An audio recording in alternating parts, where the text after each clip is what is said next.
Bastille দুর্গের পতন। স্বৈরাচারী ফরাসি বুর্ব বংশের রাজাদের নৃশংস স্বৈরতন্ত্রের প্রতীক ছিল বাস্তিল দুর্গ, যেখানে বিনা বিচারে নিরপরাধ ফরাসিদের লেত্র দা ক্যাশে আইন প্রয়োগ করে বন্দী করে রাখা হতো। 14 জুলাই 1789 প্যারিসের জনতা তাদের জনপ্রিয় মন্ত্রী ন্যাকারকে পদচ্যুত করার প্রতিবাদে বাস্তিল দুর্গ আক্রমণ করে।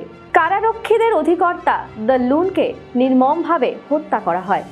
সশস্ত্র ক্ষিপ্ত জনতা বাস্তিলে আটক বন্দীদের মুক্ত করে সেখানকার সমস্ত রক্ষীদের এক এক করে হত্যা করে এবং সেখানে মজুদ সমস্ত অস্ত্র লুট করে বাস্তিল দুর্গকে ধ্বংস করে ফেলে। বাস্তিল দুর্গ ধ্বংস হলে রাষ্ট্রের প্রকৃত ক্ষমতা চলে যায় আইনসভার হাতে।